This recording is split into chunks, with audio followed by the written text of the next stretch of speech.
friends. Welcome back. Today I want to share something that truly changed the way I learned English.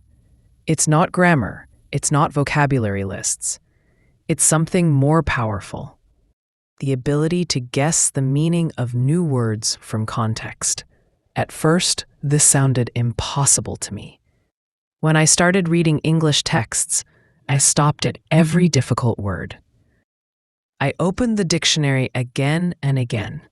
After 5 minutes, I felt tired. After 10 minutes, I wanted to give up. But one day, something special happened. I was reading an article about travel, and I found the word scorching. I didn't know it. The internet was slow, so I couldn't check quickly. I read the sentence again. The weather was scorching, so we decided to stay inside. I thought, if they stayed inside, maybe scorching means very hot. Later, when I checked, I was right. That small discovery changed my learning journey. Why context is a superpower. Why is this skill so important? Let me explain. Imagine you're watching a movie. A character says a new word, and you don't know it. Do you stop the movie every 5 seconds to check the dictionary?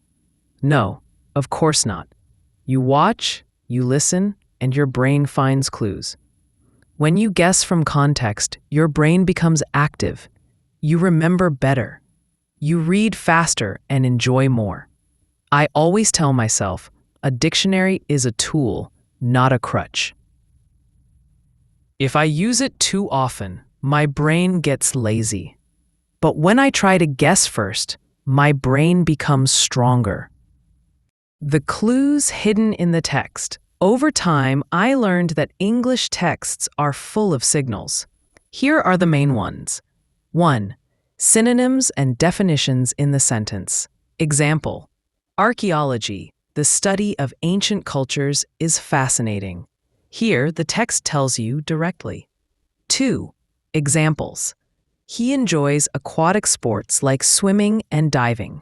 From the examples, we see aquatic means related to water. 3. Contrast words.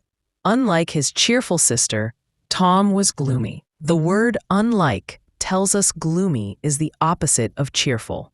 4. Cause and effect. It was raining heavily, so we canceled the picnic. Even without knowing heavily, you can guess it means a lot. My daily training. I want to tell you about the system I created for myself.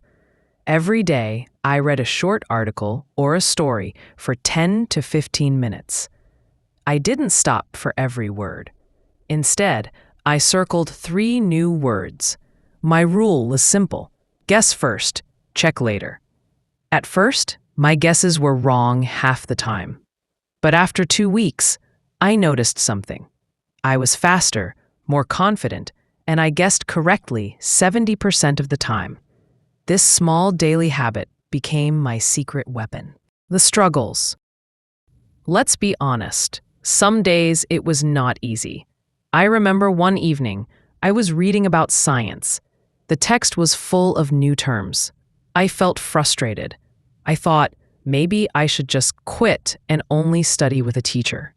But then I remembered, language is like a mountain. If you always take the elevator, your muscles never grow. But if you climb step by step, you become stronger. Guessing from context was my way of climbing. It was slower. Practice together. Now, let's practice together. Sentence. After the long journey, they were utterly exhausted, so they fell asleep immediately. What does exhausted mean? Think for a second. Right. Very tired. Another one. The movie was hilarious. Everyone in the theater was laughing loudly. From the word everyone laughing, we guess hilarious means very funny. You see, every sentence gives you gifts. You just need to notice them. Encouragement and motivation. I want you to remember this. At the beginning, I failed many times, but every failure was practice for my brain.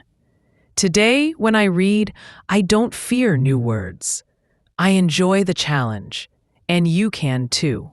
Don't run from new words. Play with them. Let your brain connect the dots.